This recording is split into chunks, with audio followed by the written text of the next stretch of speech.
Oh, there it is. This is what we're doing. Potatoes. Potatoes. Well, French fries. New all hot. There's the salmon.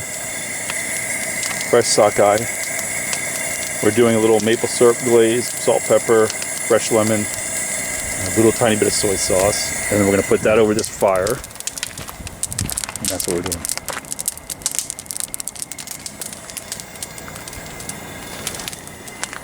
What a day. Sunshine all day. Sunshine all day for a change. Alright, so we'll see how this all comes out. We got more salmon than I know what to do with, but oh well.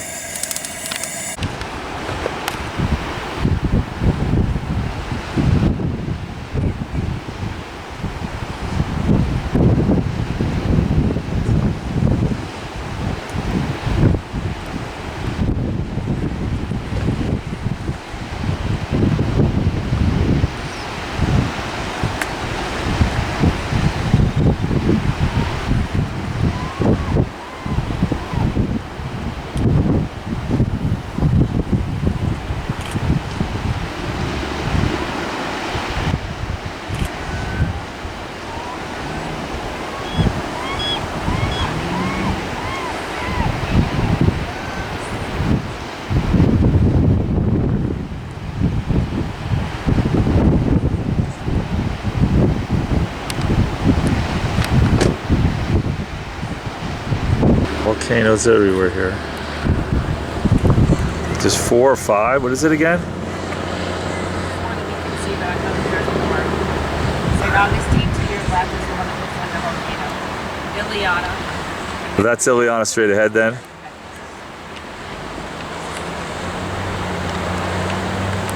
Well, we're gonna try to do some fishing here. So when the tide comes in. What a day. What a day. A lot of seagulls.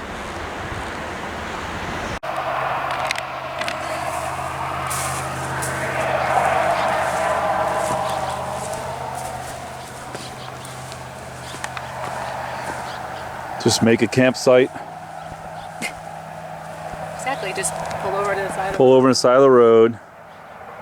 Beautiful stream. It's going to be some traffic noise, but you know. Not when it gets dark. Look at all the birds. They live under the tunnel. They live in the tunnel in mud little nests. We have one neighbor. California, it looks like. This was on Overlander. We're in the Yukon, drinking the lead dog. Stopped by the Yukon Brewery today and got another one that I had bought a couple on the way out. Now we're coming back. We're kind of displaced and reflecting on our summer of spending June 4th to August 22nd in Alaska. June what? 5th? 5th, whatever. This is a great site. The price, well, just get into Canada. We crossed, what, yesterday? Well, that's a pretty stream. I see fish jumping, but nobody seems like they're interested in eating food, so there's a bunch of birds that live under that tunnel. A lot of bugs. Driving through the Yukon is quite an experience. Then driving through Alaska was quite an experience. I mean, just insane empty wilderness except for the boreal forest and mountains, and it definitely looks quite a bit drier here in the Yukon, like they didn't get as much rain as Alaska got. And there's a lot more snow-capped mountains coming through. The Wrangell Mountains were beautiful coming through Alaska, but the ride has been nothing but insane. I was able to fly the drone. There's my phone broken, but I just plug it in and just leave the controller plugged into it but not snapped onto it, so I'm able to fly it. Just have to leave it laying on here.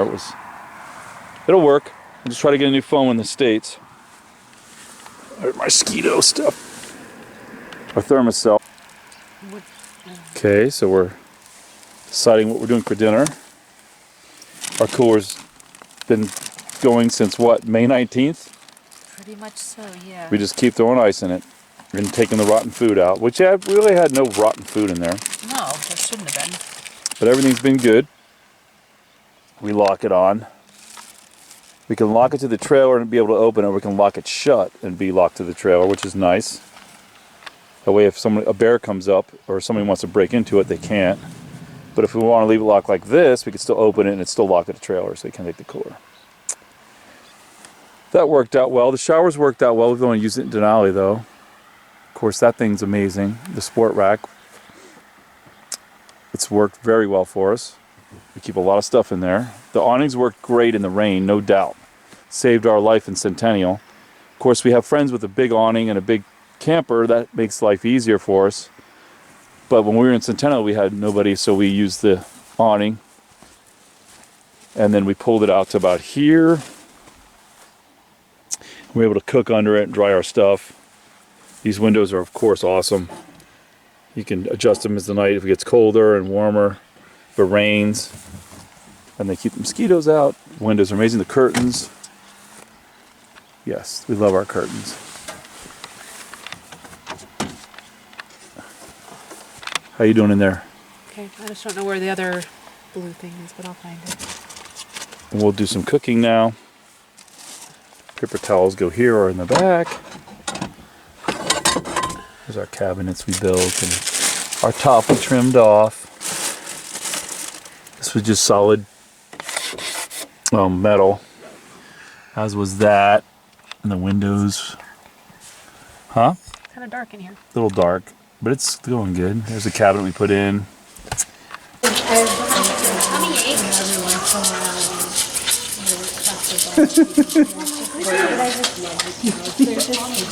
Yep.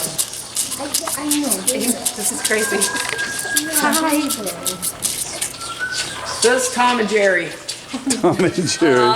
That's We great. had some kids name them. Oh, yeah. So they end up with names, Tom and Jerry. Yeah, they're almost 3. Yeah. Almost 3 months old, yep. So this is the last week I think they're going to be on bottle.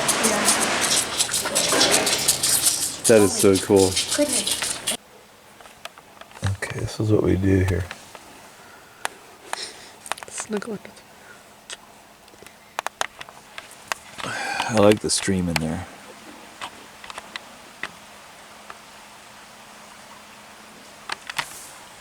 Pretty trees. No bugs. Don't go so sleeping. Where are we? Liberty, Washington? Yeah, Liberty. Well, that's the campground's name, I guess. Yeah, no, but it's a town too. It's a little historic town, but In Washington. Like a BLM / National Forest campground. So it's the right price. Creek right there. a bunch of sites. There's a bathroom that you can't see because the door's right there. The road's right there. We're like 35 miles from Leavenworth, Washington. So we stayed in Port Townsend last night, or actually outside of Port Townsend. Stayed at the Seal Rock Campground. For free. On Dosey Willops before that. Yeah, it's supposed to be $18, but they gave up trying to collect, so they said free camping, and they're closing the 23rd of September. So, and Dosey Willops, I don't know how long they're open till. They were expensive. The state parks, when you go online, they hit you with the reservation fee. So they start you at like, what was it, 37 or 35 for a tent site. Then they add another $10 on or something for the reservation fee, and then there's their out-of-state fee. So you're up to like $58 for a lousy tent site, and you still got to put a couple of coins in for your shower. So, and you do get full hookup for that, though. That's the thing, but Yeah. And then you got these free. So we ran out of stuff on our Netflix. We should have downloaded more stuff. We forgot to do that. So a few things we forgot to do. So oh well. Not dinner though. We had a steak, a ribeye steak for dinner. We cooked. It's good. Alrighty. Wow, we're loving this place. Lewis and Clark Caverns State Park in Montana. We're about 50 miles past Butte. And it's really windy, so the drone's not going up, which is very disappointing because I get some crazy views. Basically, the whole ride from Idaho all the way down 90. I mean, I've never seen so many trout streams in my life, and I didn't fish it all, but I could literally fish here for weeks and weeks, and there's so many places to camp. Along 90, there's not a lot of cheap places. This is 28 bucks a night if you're a non-resident. This is doable. And we get showers, but you gotta pay for them, but it works. There's plenty of BLM land if you just wanna, like last night's kind of little thing, but we needed a shower. We were gonna use our shower, but